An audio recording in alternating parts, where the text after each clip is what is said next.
యేసుని ప్రేమ ఛానల్ కి స్వాగతం. దయచేసి ఈ ఛానల్ ని లైక్ చేయండి, షేర్ చేయండి, సబ్స్క్రైబ్ చేయండి. తెలుగు డైలీ ఆడియో బైబిల్ యోబు గ్రంథము 4వ అధ్యాయము. దానికి తేమానీయుడైన ఎలీఫజు ఇలాగు ప్రత్యుత్తరమిచ్చెను. ఎవడైనా ఈ సంగతి ఎత్తి నీతో మాటలాడిన ఎడల నీకు వ్యసనము కలుగునా? అయితే వాదింపక ఎవడు ఊరుకొనగలడు?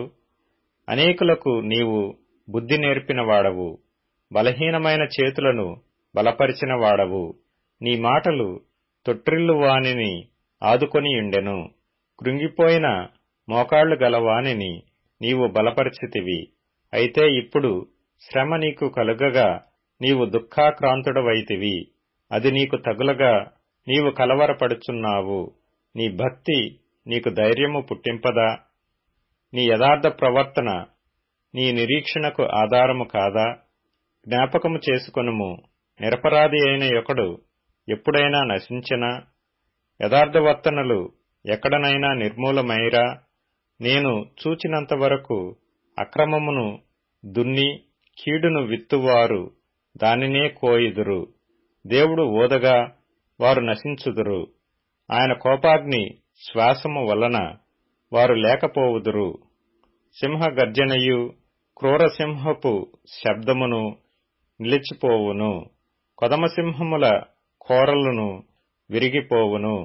ఎరలేనందున ఆడుసింహము నశించును. సింహపు పిల్లలు చెల్లా చెదరగొట్టబడును. నాకొక మాట రహస్యముగా తెలుపబడెను. నా చెవిలో ఒకడు గుసగుసలాడినట్టుగా అది నాకు వినబడెను. గాఢనిద్ర మనుషులకు వచ్చు సమయమున రాత్రి కలల వలన పుట్టు తలంపులలో అది కలిగెను. భయమును వణకును నాకు కలిగెను. అందువలన నా ఎముకలన్నీయూ కదిలెను. ఒకని శ్వాసము నా ముఖమును కొట్టగా నా శరీర రోమములు పులకించెను.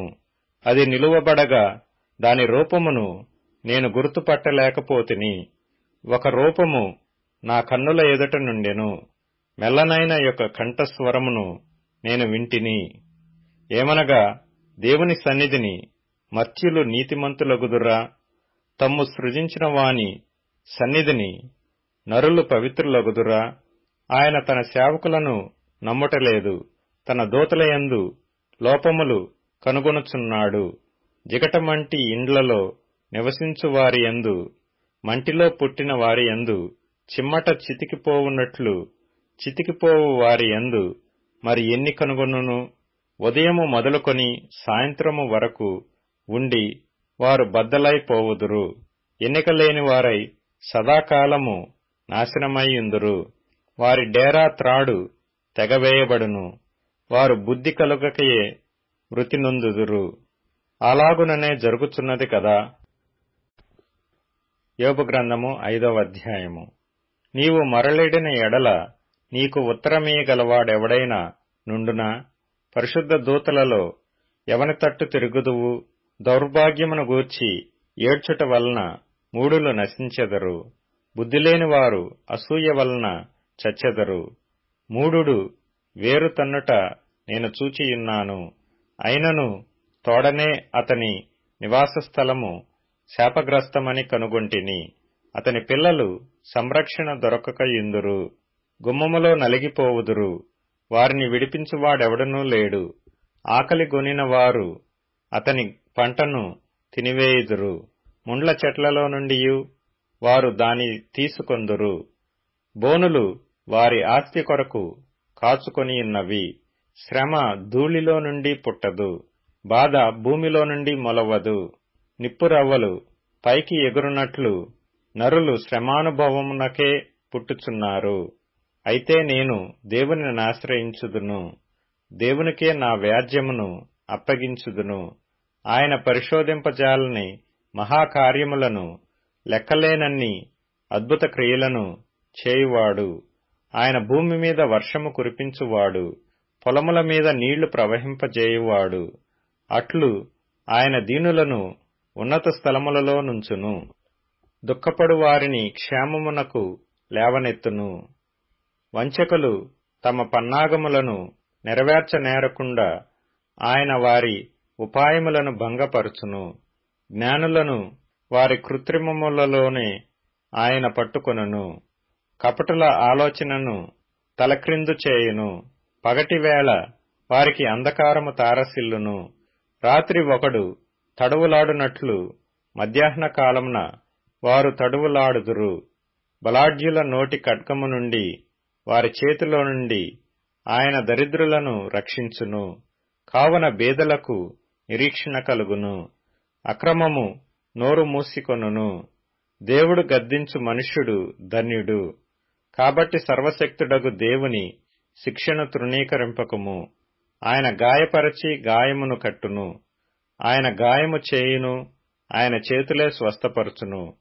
6 బాధలలో నుండి ఆయన నిన్ను విడిపించును. 7 బాధలు కలిగినను నీకు ఏ కీడుయూ తగులదు. క్షామకాలమున మరణము నుండియు యుద్ధమున ఖడ్గబలము నుండియు ఆయన నిన్ను తప్పించును. నోటి మాటల చేత కలుగు నొప్పి నీకు తగులకుండా ఆయన నిన్ను చాటు చేయును. ప్రళయము వచ్చినను నీవు దానికి భయపడవు. పొలములోని రాళ్లతో నీవు నిబంధన చేసుకొని యుందువు. అడవి మృగములు నీతో సమ్మతిగా నుండును. ప్రళయమును క్షామమును వచ్చునప్పుడు నీవు వాటిని నిర్లక్ష్యము చేయుదువు. అడవి మృగములకు నీవు ఏమాత్రమునూ భయపడవు.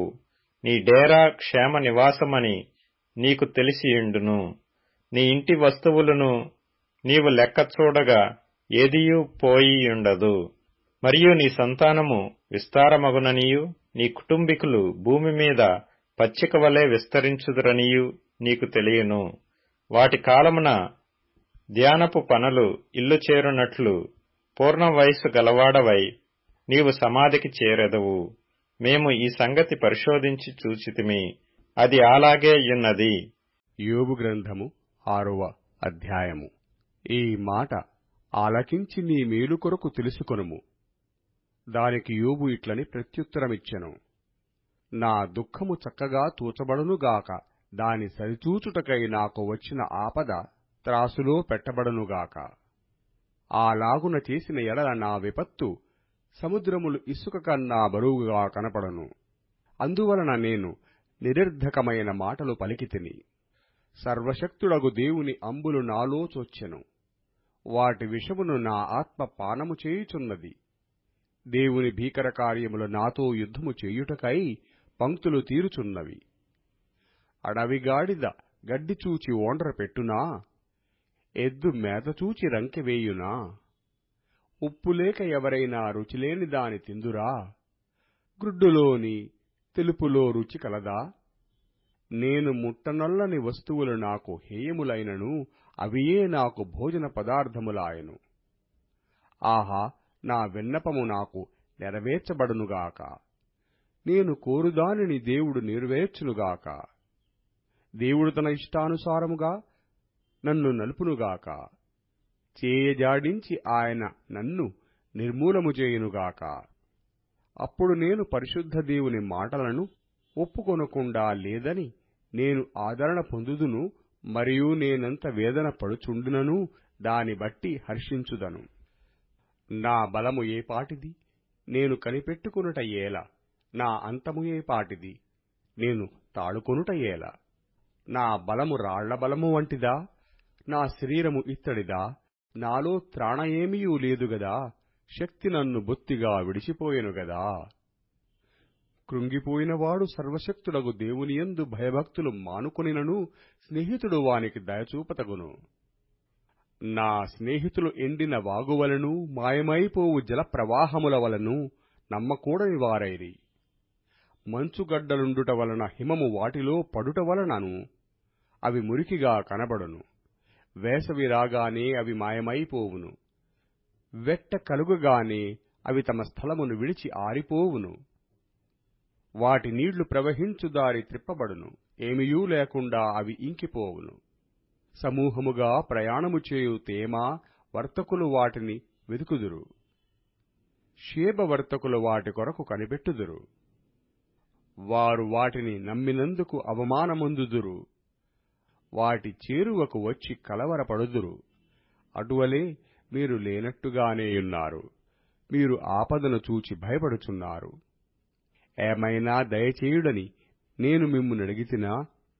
మీ ఆస్తిలో నుండి నా కొరకు బహుమానమేమైనా తెమ్మని అడిగితినా? పగవాని చేతిలో నుండి నన్ను విడిపింపుడని అడిగితినా? బాధించువారి చేతిలో నుండి నన్ను విమోచింపుడని అడిగితినా? నాకుపదేశము చేయుడి, నేను మౌనునైయుండెదను. ఏ విషయమందు నేను తప్పిపోతినో అది నాకు తెలియజేయుడి. యథార్థమైన మాటలు ఎంతో బలమైనవి అయినను మీ గద్దింపు దేనికి ప్రయోజనము? మాటలను గద్దించుదమని మీరనుకుందురా? నిరాశ గలవాని మాటలు గాలివంటివే గదా. మీరు తండ్రి లేని వారిని కొనుటకై చీట్లు వేయుదురు. మీ స్నేహితుల మీద బేరము సాగింతురు. దయచేసి నా వైపు చూడుడి. మీ ముఖము ఎదుట నేను అబద్ధమాడుదునా? అన్యాయము లేకుండా నా సంగతి మరల విచారించుడి. నేను నిర్దోషినిగా కనబడదును. నా నోట అన్యాయముండునా? దుర్మార్గత రుచి నా నోరు తెలిసికొనజాలదా? అపొస్తలుల కార్యములు 7వ అధ్యాయం. తరువాత అతడు బయట పారవేయబడినప్పుడు ఫరో కుమార్తె అతనిని తీసుకుని తన కుమారునిగా పెంచుకొనెను. మోషే ఐగుప్తీయుల సకల విద్యలను అభ్యసించి మాటలయందును కార్యములయందును ప్రవీణుడై ఉండెను. అతనికి 40 ఏండ్లు నిండి వచ్చినప్పుడు ఇశ్రాయేలీయులైన తన సహోదరులను చూడవలెనన్న బుద్ధి పుట్టెను. అప్పుడు వారిలో ఒకడు అన్యాయముగా ననుభవించుట అతడు చూసి వానిని రక్షించి బాధపడిన వాని పక్షమున ఐగుప్తీయుని చంపి ప్రతీకారము చేసెను. తన ద్వారా తన సహోదరులకు దేవుడు రక్షణ దయచేయుచున్న సంగతి వారు గ్రహింతురని అతడు తలంచెను గాని వారు గ్రహింపరైరి. మరునాడు ఇద్దరు పోట్లాడుచుండగా అతడు వారిని చూచి, అయ్యలారా, మీరు సహోదరులు, మీరెందుకు ఒకనికొకడు అన్యాయము చేసుకొనుచున్నారని చెప్పి వారిని సమాధానపరచజూచెను. ఆయనను తన పొరుగువానికి అన్యాయము చేసినవాడు, మా మీద అధికారినిగా తీర్పరినిగా నిన్ను నియమించిన వాడెవడు? నీవు నిన్న ఐగుప్తీయుని చంపినట్టు నన్నును చంపదలచియున్నావా అని అతనిని త్రోసివేసెను. మోషే ఆ మాట విని పారిపోయి మిద్యాను దేశములో పరదేశియయ్యుండి అక్కడ 2 కుమారులను కనెను. 40 ఏండ్లైన పిమ్మట సీనాయి పర్వతారణ్యమందు ఒక పొదలోని అగ్నిజ్వాలలలో ఒక దేవదూత అతనికి అగుపడెను. మోషే చూచి ఆ దర్శనము నాకు ఆశ్చర్యపడి దాని నిదానించి చూచుటకు దగ్గరకు రాగా, నేను నీ పితరుల దేవుడను, అబ్రహాము ఇస్సాకు యాకోబుల దేవుడను అని ప్రభువు వాక్కు వినబడెను. గనుక మోషే వణికి నిదానించి చూచుటకు తెగింపలేదు. అందుకు ప్రభువు, నీ చెప్పులు విడువుము, నీవు నిలిచియున్న చోటు పరిశుద్ధ భూమి. ఐగుప్తులోనున్న నా ప్రజల దురవస్థను నేను నిదానించి చూచితిని. వారి మూలుగు వింటిని. వారిని విడిపించుటకు దిగివచ్చియున్నాను. రమ్ము, నేనిప్పుడు నిన్ను ఐగుప్తునకు పంపుదునని అతనితో చెప్పెను. అధికారినిగాను తీర్పరినిగాను నిన్ను నియమించిన వాడెవడని వారు నిరాకరించిన ఈ మోషేను అతనికి పొదలో కనబడిన దేవదూత ద్వారా దేవుడు అధికారినిగాను విమోచకునిగాను నియమించి పంపెను. ఇతడు ఐగుప్తులోను ఎర్ర సముద్రములోను 40 ఏండ్లు అరణ్యములోను మహత్కార్యములను సూచక క్రియలను చేసి వారిని తోడుకొని వచ్చాను. నా వంటి ఒక ప్రవక్తను దేవుడు మీ సహోదరులలో మీకు పుట్టించును అని ఇశ్రాయేలీయులతో చెప్పిన మోషే ఇతడే. సీనాయి పర్వతము మీద తనతో మాటలాడిన దేవదూతతోనూ మన పితరులతోనూ అరణ్యములోని సంఘమందు ఉండి మనకిచ్చుటకు జీవవాక్యములను తీసుకొనిన వాడితడే. ఇతనికి మన పితరులు లోబడనొల్లక ఇతనిని త్రోసివేసి తమ హృదయములలో ఐగుప్తునకు పోగోరిన వారై, మాకు ముందు నడుచునట్టి దేవతలను మాకు చేయుము, ఐగుప్తు దేశములో నుండి మనలను తోడుకొని వచ్చిన ఈ మోషే ఏమాయనో మాకు తెలియదని అహరోనుతో అనిది. ఆ దినములలో వారొక దూడను చేసుకుని ఆ విగ్రహమునకు బలి నర్పించి తమ చేతులతో నిర్మించిన వాటి యందు ఉల్లసించిరి. అందుకు దేవుడు వారికి విముఖుడై ఆకాశ సైన్యమును సేవించుటకు వారిని విడిచిపెట్టెను. అందుకు ప్రమాణముగా ప్రవక్తల గ్రంథమందు ఇలాగు వ్రాయబడియున్నది: ఇశ్రాయేలు ఇంటివారలారా, మీరు అరణ్యములో 40 ఏండ్లు బలిపశువులను అర్పణములను నాకు అర్పించితిరా? మీరు పూజించుటకు చేసుకొనిన ప్రతిమలైన మొలకు, గుడారమును, రొంఫాయను, దేవత యొక్క నక్షత్రమును మోసికొని పోతిరి గనుక బబులోను ఆవలికి మిమ్మును కొనిపోయేదను. దయచేసి ఈ ఛానల్ని లైక్ చేయండి, షేర్ చేయండి, సబ్స్క్రైబ్ చేయండి.